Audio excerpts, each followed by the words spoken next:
Hi kids. In today's session you are going to learn about public and private sectors. Economics lesson 2. Okay. What is the meaning of the public sector and private sector? I will say one line. Okay. Public sector, these are the industries and are under the ownership of government. Okay. Public sector are the industries under the ownership of government. But private sector are the industries which under the ownership of the private people. Private people, it may be one person, otherwise a group of people. That is comes under the private sector. Okay, here they given the some definition of the public sector. What is the definition of the public sector? Means the sector which is engaged in the activities of providing the government goods, the goods which are need for the government. This everything, it may be the goods, otherwise the services. Okay, everything comes under the public sector. That means it will be useful for the public sector. Goods and services will be useful for the general public people. General public. Okay, general public means we are the general public.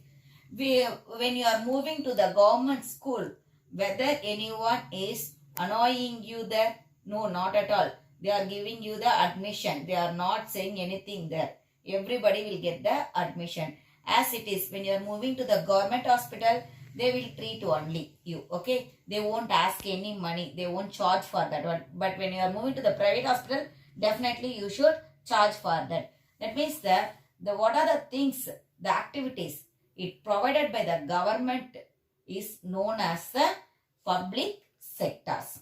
Okay, we'll move on to the history of the public sector. What is that history of the public sector? Actually, in 1947 only we achieved the, what is it, independence. Okay, before that, British people only ruled us. But when the British people, they ruled us, at that moment itself, they established so many industries in our country. Okay, they so many. That means first they started the textile industries alone, but after that they started so many industries in our country.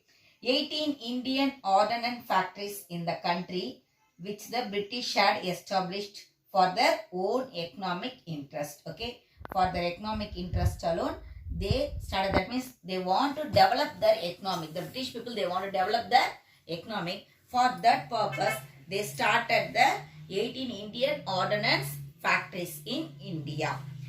Building upon the Bombay Plan. Bombay Plan, it was 1940, which noted the requirement of government intervention and regulations. The first industrial policy resolution announced in 1948.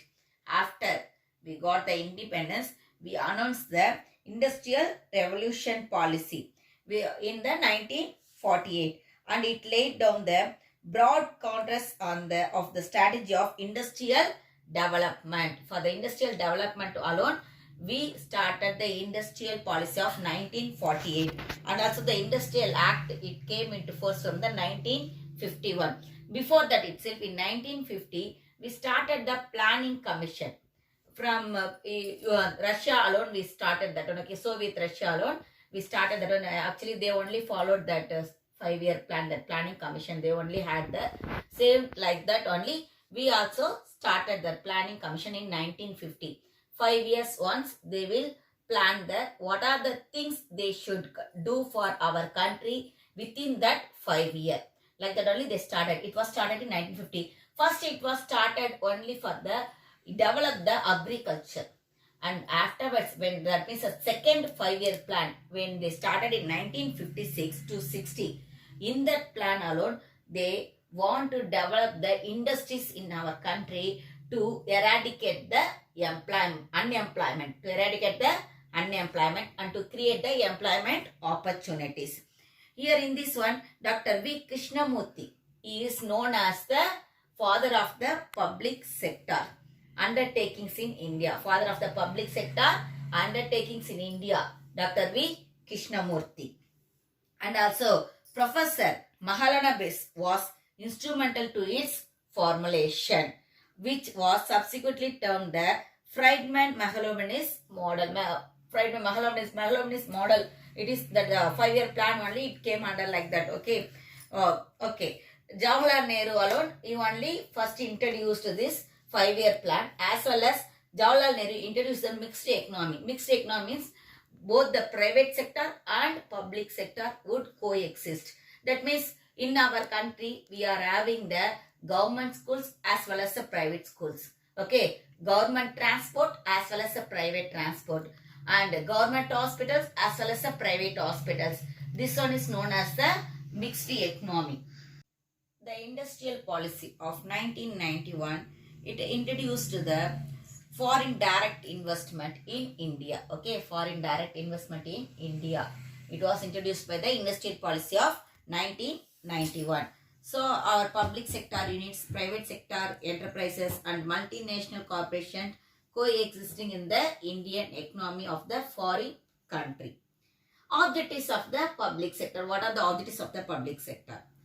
To promote the rapid economic development. That is the main objectives of the public sector. It should develop the economic. It should develop the economic level of the country, as well as to expand the infrastructure.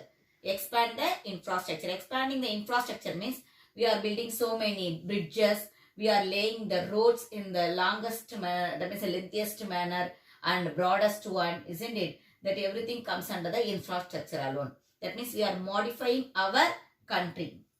Next, to generate the financial resources for development.